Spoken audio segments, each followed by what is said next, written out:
have decided to post my findings from my undercover investigation into transgender women, which means people whom were born male and now identify as female. This investigation has been years long, and I had hoped it may be made into a television show for awareness. Please comment below if interested in making a show. The reason I have decided to do an investigation is due to the large number of transgender people now and the possible dangers for their partners, mainly males.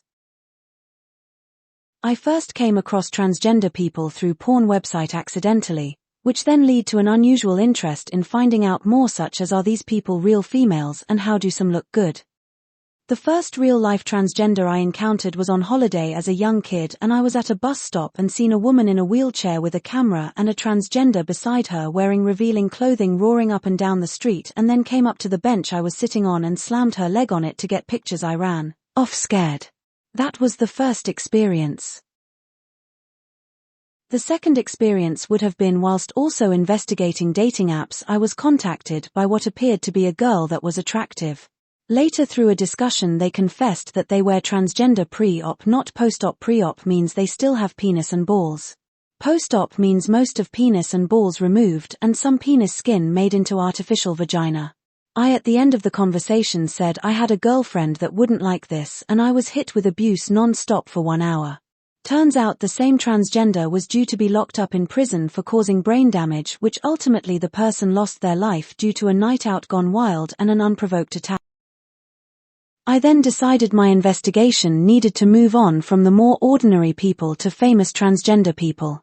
I came across what looked like a very attractive woman on social media who was a rapper. Throughout weeks of research, I discovered this individual was a transgender escort through various escort sites. This transgender contacted me via social media and wanted to go out on a date. So I picked the person up and we had a date. The person was afraid to be seen in their local area and, to be honest, did look mostly like a girl. I'd planted a few tests, such as buying food, then stopping off later at a gas station and offering to buy their goods they were purchasing, which to my surprise they declined. Many guys on a night out would stare at the transgender and kinda jaw drop to the floor.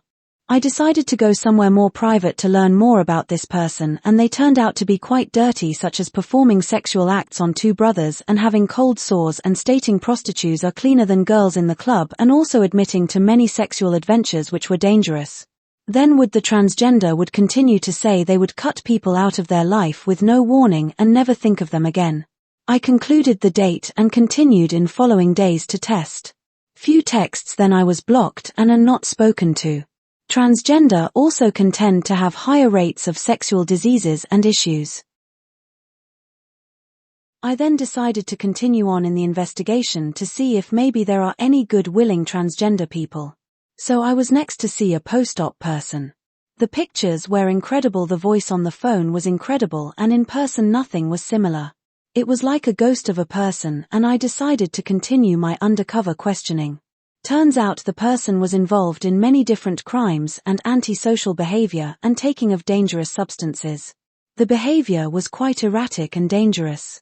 I have also been investigating various individuals from porn and escort sites, which they all appear to be involved in explicit and mostly criminal activity. They appear to be only interested in money and what you can do for them. Even on dating apps they may appear to be not escorts, but when you arrive they demand money. On one occasion I met one who jumped in a car and refused to leave. I ran off, and when I returned to car they jumped on it as I drove off demanding money. This is extortion and harassment. And a study has showed that nearly every transgender has been involved in sex work. They can also do no sexual activity you can't do on yourself to you, so there is no need to be in a sexual relation with them. The conclusions of my investigation are that transgender people appear to have a mental illness. They are highly dangerous people. I hope everybody can learn from this investigation and stay away from such activity, especially younger curious guys with high testosterone, which can lead into such desires. Thank you for watching and listening. An investigation conducted by a Republican wanting the best for society.